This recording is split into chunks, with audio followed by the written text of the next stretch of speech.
the control towers and all new equipment that we'll be ordering in the not too distant future.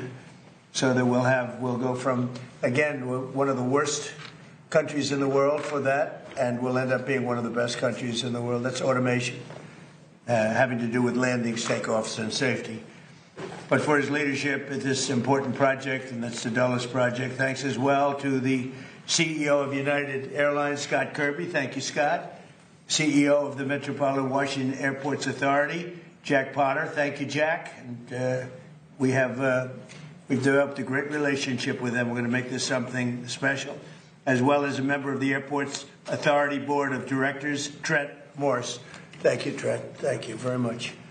Dulles Airport is the primary international gateway to our nation's capital, which is now one of the safest cities in the country. It's one of the hottest cities in the country. We are the hottest country in the world. But our nation's capital has made tremendous improvements in the last year and a half since we got here. Crime is down by 84%. We've removed almost 8,000 career-hardened criminals. And amazing statistic, 2% of the people cause 91% of the crime. And we can handle that really easily. So they've done, I just want to thank our great National Guard and the Metropolitan Police and others that worked with us. But the job in Washington, everyone's talking about. I can also say, if you look at Memphis, Tennessee, where crime was rampant, and it's down now 71%, and it'll go down still further. And Louisiana, New Orleans, the governor called. He said, we need help. And we gave him help, and the crime is down 72%. And they just finished Mardi Gras, and they said it was the safest Mardi Gras on record. So we have a modernization of Dulles that's sorely needed. Last year's J.D. Power ranked Dulles 23 out of 27. That's a very bad ranking. Large airports nationwide, so it ranks at the bottom of the list, just about the bottom of the list.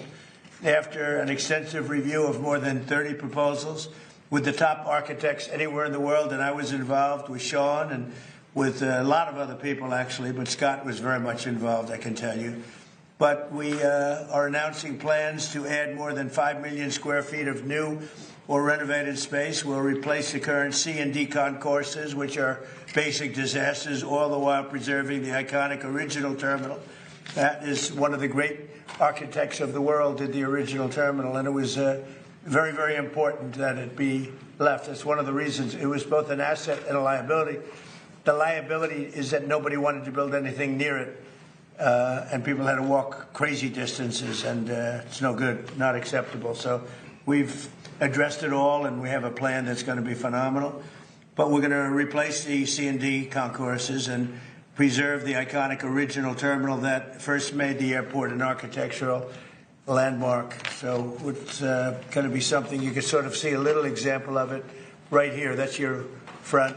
On the other side of the street, we're building a massive 9-story, 8-story, 10-story. We're not sure yet, but we're building a parking garage that will be right next to the terminal. You'll walk right across the street, and you'll have a number of glass bridges that will go right into the terminal.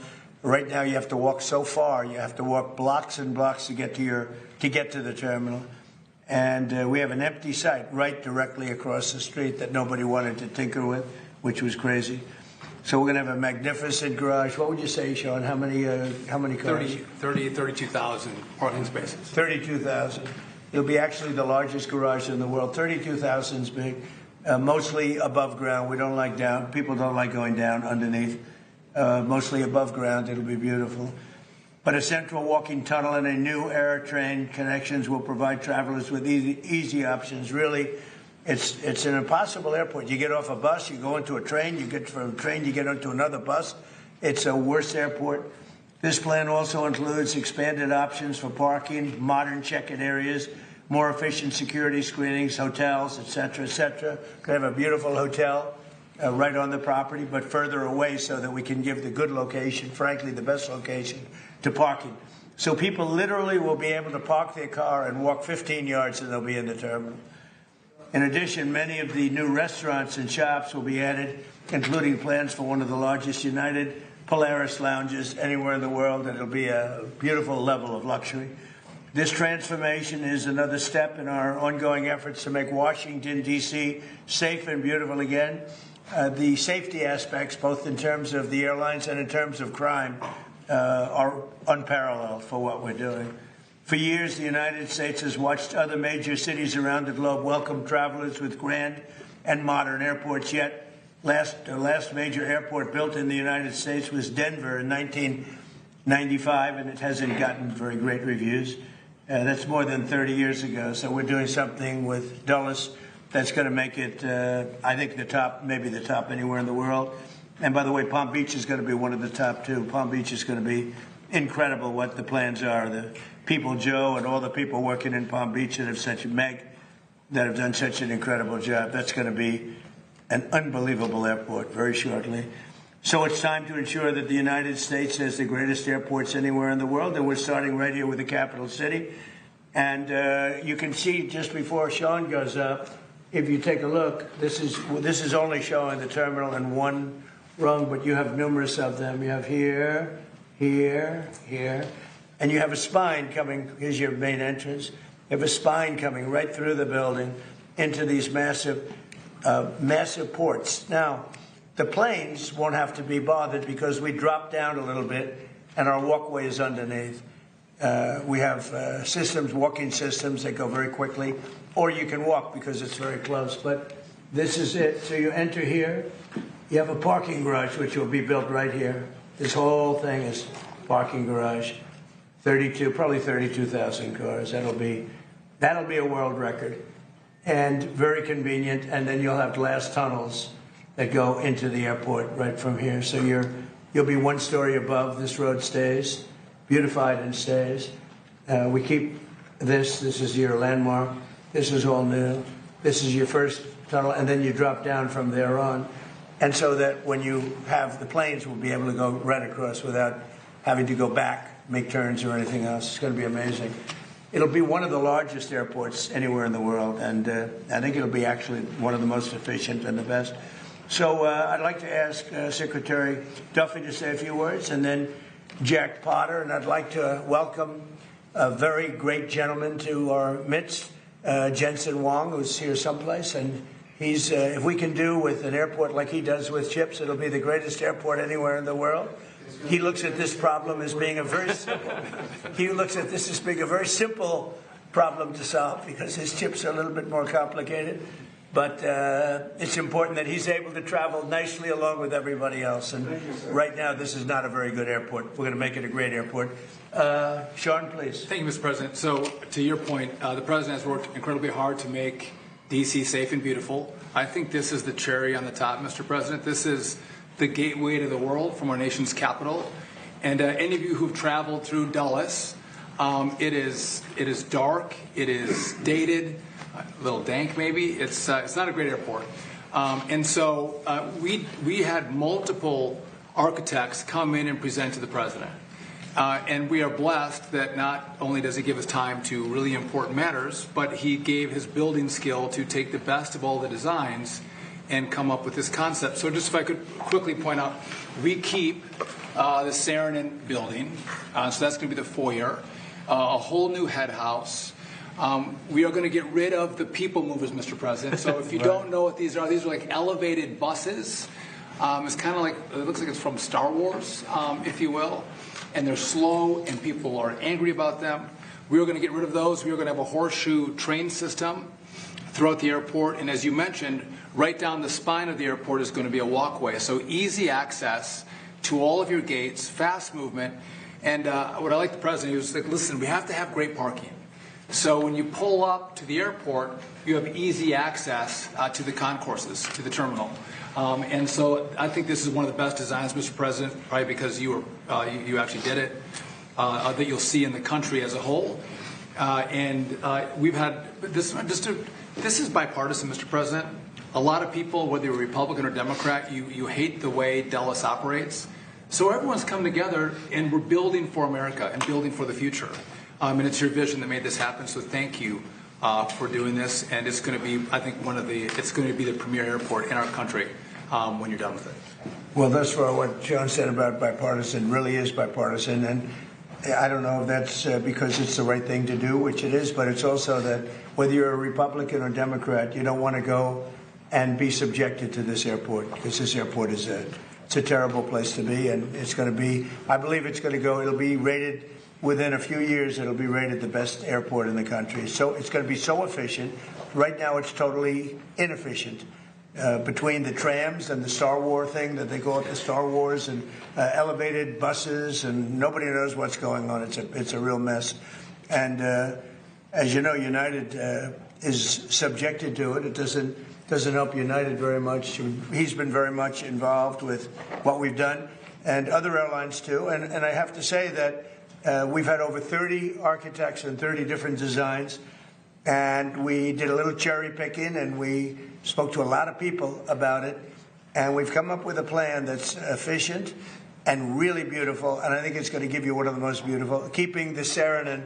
So Saarinen was one of the great architects of the world, and when he built this 30 years ago, I guess, or about that, this was considered one of the eighth wonder of the world. This was considered the greatest terminal anywhere in the country, and it is. It needs some work, it needs some fix-up, but it'll be architecturally amazing, the rounded glass and the whole thing, massive sheets of glass. Cost was no object, unfortunately or fortunately, and we're going to be using that, and it's going to be fixed. We're using it again as the primary entrance, and almost that's about it, because essentially this is a brand new airport, and yet we're going to be able to work it well enough that it'll work at least as efficiently as it works right now. And in the end, you're going to end up with, I think, maybe the best airport and one of the biggest airports anywhere in the world. And it's going to be a great thing for Washington, D.C. So could I ask Jack to say a few words, please? Yes. Jack? Thank you, Mr. President. And thank you for your inspiration here and challenge. You challenged all of us to step into the issues that you just described. We're very proud of the process that we've gone through. We're very happy that United Airlines, the Airports Authority, and the other airlines have agreed to step up and fund this thing. So this is not requiring federal dollars. This is going to be airport-generated dollars, airline contributions, which is phenomenal. It means that we're off to a fast start here. We're engaging with the Saarinen family to make sure that they stay intimately involved with this. All the aspects that were just described, I think, will make this a world-class airport. And you challenged us to do this. We're building off of growth, though. I have to tell you, our airport was the fastest growing airport in 24 and 25 of any large airport in the country. So we're going to continue to build on the momentum that we have, and we're excited about taking on this challenge, and it will be a challenge to construct this. And our goal is to construct it and make sure that the traveling public there'll be minimal impact to them as they transit through our airport. So again, Mr. President, thank you for your inspiration, and we look forward to you to continue to participate in this in the coming years, because we're going to bring designs to you and other things. So we very much look forward to working with you. Thank you very much. Great job, too. Scott, would you like to say something? Well, thank you, Mr. President. Thank you, Mr. Secretary and Jack and everyone. We're really, at United, we're really excited to have this project get off the ground. The terminal that's out there today was built 45 years ago and was meant to be temporary. And so I've spent my whole career at United Airlines waiting for this day, and all the people of United Airlines have spent even longer waiting for the day that we could have really the best airport in the world. And this design is one that works great for the airline. The President talked about how it works great for on the outside for the airline, but it's going to be a beautiful airport inside for customers. It's something that all of us at United, but really all Americans, will be able to be proud of, having an airport when people come into the capital that really represents what the United States of America stands for. So I'm proud of it as a CEO of United, but proud of it as an American as well. That's right. It's going to be a great one. Thank you. In fact, thank you for your help. And Trent, would you like to say something? Yeah, thank you, Mr. President, for your leadership on this. On behalf of the MWA board, this is something that everyone's tried to do for decades, and no one's been able to get it done. And without the President's leadership on it, we'd be back in square one. So thank you for your leadership on this project. Thank you to United and the Department of Transportation for moving this along as quickly as possible. One of the things that is interesting, they were going to build this over a 60-year period. They were going to start with a little section here, a little section there, and that wouldn't have worked. It wasn't a design like this, but it wouldn't have worked. So we're doing it all at one time. It'll all be completed, and it'll be beautiful, and it'll be something very special. Would you like to say something? Thank you, Mr. President. I really want to thank the Airport Authority and United Airlines for your partnership, the board of the Airport Authority, your partnership is critical to make this happen. I know you had a plan to improve the airport, but as the president said, it was a long-term plan. We thought it was too modest, too slow, too modest. And 60 years isn't too modest. Decades. But with the president's attention and focus on this, it's accelerated, it's expanded, and we're actually going to realize the vision, and a much greater vision now. So it's a very exciting day for Washington, for the whole nation. Well, these people have all been fantastic, and they want to see it get done and get done properly, and it should be done as one airport, not being built in chunks, which would have been, frankly, a catastrophe, I think. So thank you very much. You have any questions? Thank you, Mr. President. Very quickly on this issue, did you just say 2 years? It would take 2 years to finish. We think we can get it started fairly quickly. It's largely financed. And, we need some approvals from Congress probably, but generally speaking, it's been very bipartisan. And then on the attack, the drone attack on the LNG tanker off of Egypt, what can you tell us about that? And is there any indication it's Iran-related? Does it represent? Well, I'm going to give you a report. I've been briefed. It's a little more of the same, but it's going to be straightening out. It's going to be straightening out. In the meantime, we're going to be hitting them very hard because it's our turn to hit them. They know it's coming. They're asking us not to do it, but they tried shooting it last night. So we had 5 rockets shot going 8,500 miles an hour, and all 5 rockets were knocked down to the ground. But they nevertheless took a shot, so it's our turn. And we'll see if we get there with an agreement at some point, but we're going to hit them very hard. Mr. President, first on this, is this expected to affect any incoming or outgoing flights? No, we think we can do it without a lot of disruption, very little. And then it might even be better. On Leader Thune, what's your reaction to him saying that there's no evident path to success on killing the filibuster or passing the Save America Act? Well, that's too bad for him. I mean, that's too bad for him and too bad for the Republican Party. Do you believe that? He's got the votes. He should get it done. He should be able to get it done. Mr. President, thank you. Dr. Fauci invoked the Fifth Amendment more than 100 times today. Senator Rand Paul said he's going to hold a vote on holding him in contempt of Congress. Do you think Dr. Fauci should face repercussions for this? Well, I watched the whole thing today, but more importantly, I was a part of the whole Fauci. I inherited Fauci. He was here from the 1980s, so I had him for a period of time. And I disagreed with him on a lot. I would have had to close down the whole country if I listened to him. I went the Federalist way, which is basically let the governors decide. And generally speaking, the Republican governors did very well. The Democrat governors did not very well. But Fauci wanted to have nobody wearing masks, if you remember, and then everybody had to wear 5 masks, as many masks as you could get. I mean, he made a lot of mistakes. And he wasn't a big factor for me. He was a very big factor for Biden. And if you remember, even though we were prime time in terms of that whole disaster of COVID, fewer in the Trump administration than in the Biden administration. We ran it well. Operation Warp Speed was talked about as being one of the great success stories anywhere in the world, actually. And we did a good job. But many more people died under Biden than died in the Trump administration from COVID. COVID was a disaster, but Fauci did not help. Do you think that the DOJ should reopen the investigation into the auto pen, specifically pertaining to Fauci? Well, the only thing you can really think about is the auto pen, because the most powerful thing the president has, they say, is the power of pardon. So he was pardoned by Biden. And I respect that. I know how powerful it is. It's a very powerful, they say it's literally the most powerful thing a president has. Now, whether or not I sign my things directly, always, almost everything I sign directly. You're witness to many of them. He signed very few. The only thing I know that he signed was Hunter Biden's pardon. But I'm not sure that he signed, he probably didn't sign this one. So I can't tell you what the law is. I've heard that you have to have a lot of proof. You need to have letters. You need to have all sorts of things, that the person operating the auto pen has to know exactly what it's all about. He didn't know what it was about because I saw him testify.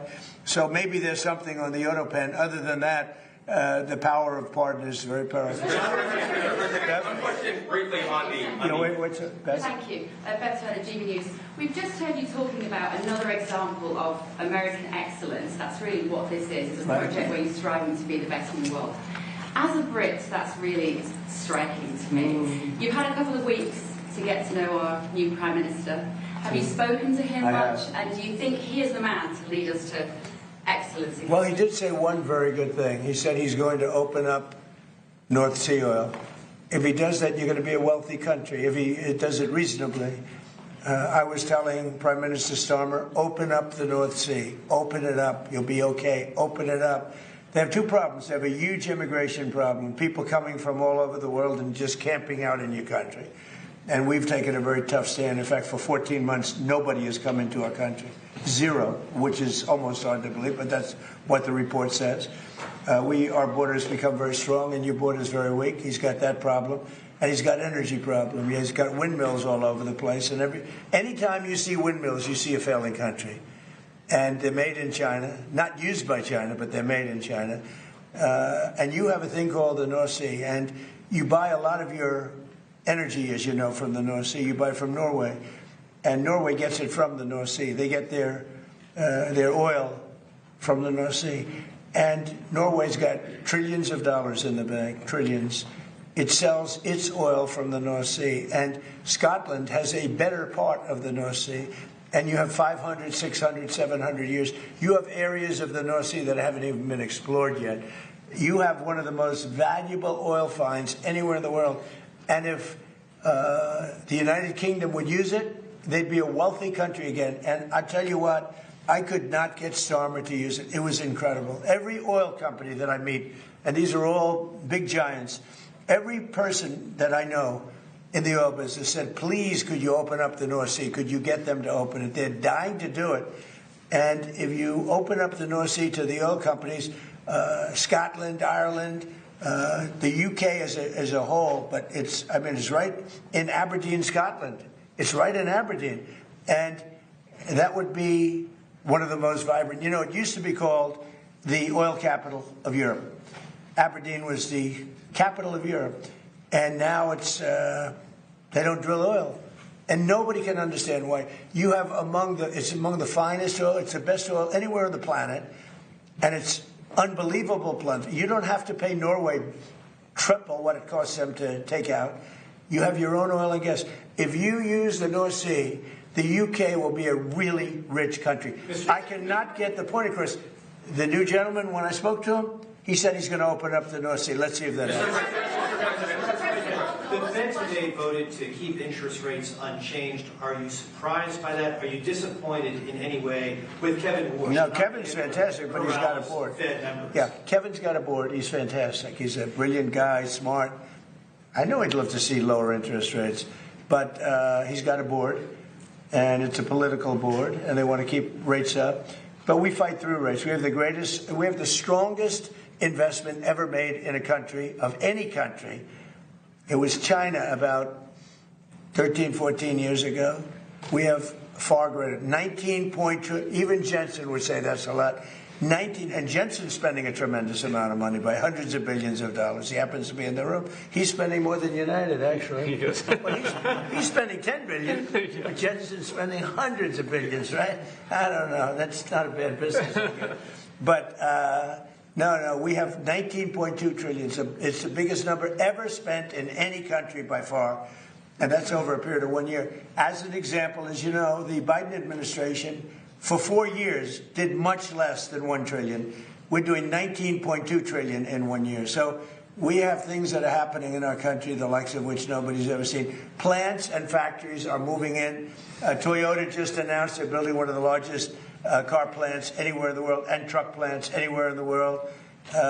We are building more automobile plants now than at any time in the history of our country. Mr. President, in particular, this is just one of several projects that you have underway in the DMV. Why would you say that you're so focused on transforming the Washington region right now? Well, this is an important one. You know, this is travel. So in terms of the importance, I think the Arc is going to be incredible. I think the protected ballroom and military center that we're building at the White House is going to be unbelievable. It's very important. But, you know, this is the airport. This is sort of the lifeblood of a city or a capital, certainly a capital. And this will go from one of the worst, just like Washington. Washington was one of the worst places in this country, and now it's one of the best. You couldn't get into a restaurant because all the restaurants were closing or closed. They were afraid to have it open. Now you can't, if you're a restaurateur, you can't even find space to have a restaurant. The restaurants are booming. So, you know, it's a great thrill. And by the way, if you look, Washington is clean, it's safe. People walk to work. Every day a young man or a young woman comes up and says, "Thank you, sir." I know exactly what he's talking about. They couldn't wait. They were afraid to walk to work. Now they literally walk to the White House. Washington is now a beautiful and clean. We got rid of the graffiti. 78 monuments and different things have been cleaned. They were strewn with graffiti. We had 28 fountains that not one of them worked. For years, for decades, they haven't worked. They're all up in service, and nobody's seen anything like it. We have it clean. We're changing all the grass in all the parks. That's going to be changed very shortly. The parks are, because the grass is very, grass is like human beings. Grass is a life also. And we're changing, we're raking, cleaning, and changing all of the parks. We don't have people, we don't have the tents anymore. We don't have all the barbed wire up. We don't have the wire up. Washington's become a beautiful city. It's become a hot city. But, even more importantly, the United States right now is the hottest country anywhere in the world. Mr. President, just a point of clarity on the airport. No federal funding will be required. What did you mean when you said Congress may? Sean, you want to talk about So it's going to be bonded for $22.5 billion. United is going to partake in part of the payment, but the airlines who participate in the project are going to pay for it. If I can just make one point of clarification. Yeah, please. We have some permitting we have to do, but we think in the spring, this is both Concourse A. We think we can start construction in the spring of next year. So we're trying to move at the speed of President Trump. It's never fast enough, but we're going as quickly as possible so we can give a deliverable to the American people. And the other thing Sean's doing, which I think is so important, maybe more important, I don't think it can be more important than this, but he's working on air traffic control. We have an obsolete system. It's 50 years old. You saw the helicopter crash a year ago into a plane. That was a disaster. And things like that would never happen. Bells would have gone off in 4 or 5 minutes before it happened. You would have heard the bells and whistles would have gone off. And a thing like that couldn't have happened if you had proper air control. So what's happened is we're working very hard on getting the finest in the country now, in the world. We've examined the systems of almost every good country in terms of air traffic control all over the world. And we have the best people working on it in the world. And it'll make, so often you'll see somebody even bunking into each other at an airport. But where planes come too close, where planes, in the case of the helicopter the helicopter hits the plane, we are working on air traffic control to redo the entire system, including the new towers, because the towers are obsolete. You don't think of it. You see a tower and it looks fine.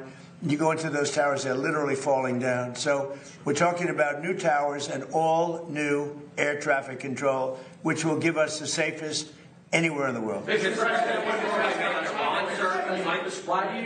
why do you think Dr. Fauci invoked the Fifth Amendment so many times today when he has the pardon? And what was stopping him from just giving an honest testimony this morning?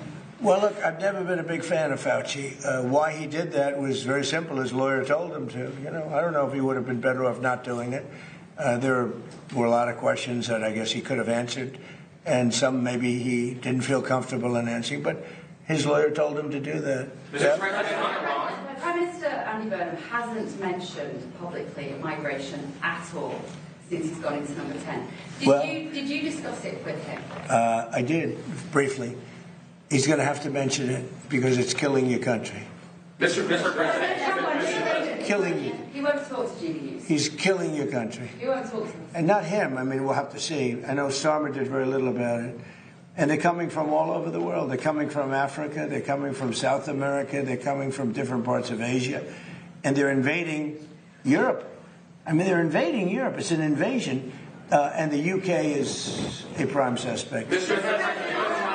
President, On Todd Blanche, Senator John Cornyn of Texas has been hesitant to back the confirmation. Seems to be some sort of deal that he's talking about. What is your reaction to his hesitancy? Well, all I can say is Todd Blanche is outstanding, and I thought it was pretty routine because he's so good. You just wouldn't find a better person. So I don't know. Maybe John Cornyn's upset with me because I didn't endorse him. I don't know what it is, but I haven't heard that there's a problem. I heard he's going through quite nicely. And do you think Senate Majority Leader John Thune, after the comments you heard regarding Save America and some other stuff, do you think he's still the man for the job? Well, we're going to find out, and I'll let you know. Mr. President, it was a beautiful service yesterday for Senator Graham, beautiful eulogy that you delivered. As far as Senator Darlene Graham is concerned, based upon your conversations, is she going to focus primarily on foreign affairs like her brother, or will she focus more on domestic issues? I think domestic, really. I've spoken to her a lot, and she's much more focused on domestic, including costs and pricing. And I think she'll be outstanding. Jay Clayton, he was just confirmed by the Senate. Yeah, he's great. Would you like to see him continue with Bill Pulte's work at exposing election? Oh yeah, sure. I'm sure he will. Bill did a great job, and Jay has just been confirmed.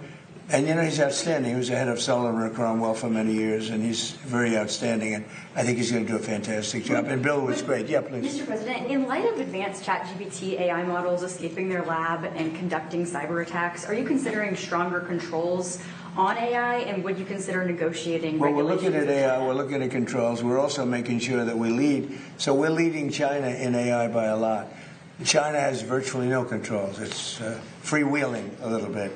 So we have to be careful in both ways. We don't want to restrict them where all of a sudden we come in second to China. Whoever wins with AI is going to win. That's how big it is. So it's bigger than the internet ever was. It's bigger than anything ever was. So I don't want to restrict. I know many of these people. I don't want to restrict them from doing great work. Yeah, please. Under what scenario do you see Iran attacking U.S. installations and personnel overseas and you withdrawing? I don't see that. No, we're not. No, we're gonna hit them very hard. I mean, I can actually say that because in that there's very little they can do about it. It was a different group than we're dealing with. They've already apologized, but we got to smack them a little bit. Mr. President, are we going to hit back when they strike? Will I always hit back? Yes. Pretty much. Yes. Mr. President, just on a point of clarity on that, sir, is that in response to the attempted ballistic missile strike on Jordan last night? When you say it's our turn to... I think more so that, because it was another smaller event. But no, they sent 8,000-mile-an-hour missiles at us. And fortunately, we had our people operating the greatest equipment in the world, namely the Patriot system. Think of it, 5 missiles going 8,600 miles an hour, big ones, coming right at us, and all 5 were shot down. How about that, right? Pretty good. Nobody else could do that but us, yeah. Can I ask, how was your meeting with President Volodymyr Zelensky yesterday? It was good. Do you see a time scale? No, it was good. Look, he's out doing his thing. I'd like him to end the war. So it's very simple. I get along with both. I get along with President Putin. I get along with President Zelensky. And like I told him, I wanted to end the war, get the war ended. Thousands of people, 25,000 people died last month. That's standard. And it's not acceptable. So I said, just end the war. Mr. President, on the war, do you want the House to come back before August 31st to act on the Russia and Iran sanctions bill after it Well, if it's necessary. I mean, it shouldn't be necessary, to be honest. But if it's necessary, I'd like to... Are you talking about the Lindsey Graham? Yeah. So I'd like them to add Iran as tariffs, not just as sanctions. I think it's important. That's what Lindsey wanted. Because I heard that they have tariffs on Russia, but not on those 5 countries having to do with Iran. I'd like to see tariffs on Iran. It would make it much stronger. So perhaps you're very good at this. You can maybe tell them. I think they should put in for Russia, but I think they should put in for Iran. And that's really what Lindsey wanted. Yep. And on Iran, one more, sir. Sorry. And good job at the dinner the other night. Thank you. Did a great job. Thank you. Appreciate that. President Xi told you that China would not give or sell Iran any weapons. And there's a new report that Iran's about to get 400 rocket launchers from China going through Pakistan to Iran. Well, that would be surprising. I mean, things like that happen. But that would be surprising. He told me very strongly he wouldn't partake. And he knows I'd be quite disappointed. Yeah, please. Mr. President. And he's coming here, I think, on September 24th. Yes. Two questions. First, we're coming up on the 25th anniversary of 9/11, and a good number of 9/11 families have called on New York Mayor Zohran Mamdani to not attend a number of these memorial services. What are your thoughts on that? Well, I think they're having a hard time with Mamdani. The people having to do with anybody having to do with 9/11 right now, on the victim side, and there are a lot of them, they're very unhappy with what's going on in New York, and they're very unhappy with the mayor. I understand that. Yeah, please. Thank you, Mr. President. Senate Republicans are underway in negotiating the budget. Would you sign a CR without the Save America Act attached? Is that something you want to see? I'll have to look at it, but they should get to Save America. How simple can it be? Voter identification, proof of citizenship. I mean, now you have to understand the Democrats. Not one Democrat will sign because they want to cheat. There's no way they can get elected if they don't. If that happens. But we should have unanimous Republican support, and if we don't, people should look at those Republicans. But think of it: who would not sign voter identification with photo, and who would not sign proof of citizenship? Only people that want to cheat. Thank you very much, everybody. Thank you. Thank you very much. Thank you, everybody, guys. Thank you. Thank you. Thank you, Bev. Thank you.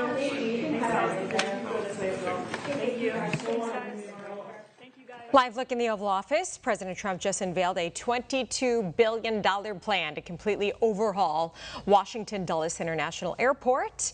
Now, the proposal calls for 4 new concourses, an expanded underground train system, and the end of the airport's long criticized people mover vehicles that have shuttled passengers for decades. Now, the plan would add more moving walkways and other modern passenger upgrades as part of a major effort to transform the region's largest international airport.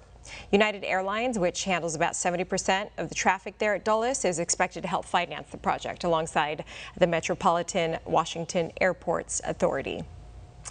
4 more senators are backing a legislative effort to end automatic birthright citizenship for U.S.-born children of unauthorized migrants. Tuesday, Senator Jim Banks thanked his colleagues Tommy Tuberville, Marsha Blackburn, Tim Sheehy, and Mike Lee for backing the Citizenship Act of 2026. Banks introduced the bill earlier this month in an effort to codify the president's executive order ending birthright citizenship, which was struck down by the Supreme Court. The growing Republican support for the bill increases the likelihood committee leaders will bring it to review. Voters in 5 states are preparing to head to the polls next week in the latest round of midterm primaries. Here's One America's Sam Volk with more. Voters from both parties in Kansas, Washington, Virginia, Missouri, and Michigan are heading to the polls. Tuesday will see millions pick their nominees for the upcoming midterm elections. In the Sunflower State, Democrat Governor Laura Kelly cast her vote early, celebrating that for the first time in over 2 decades, her name is not on any ballot. This is the first time I have voted in 22 years, 23 years, where my name has not been on the ballot, and it's nice. There are 2 Democrats running to replace her, while Republicans have a wide swath of candidates voters will choose between to face off in November. In Washington state, every House seat is up for election in the upcoming jungle primary, where the top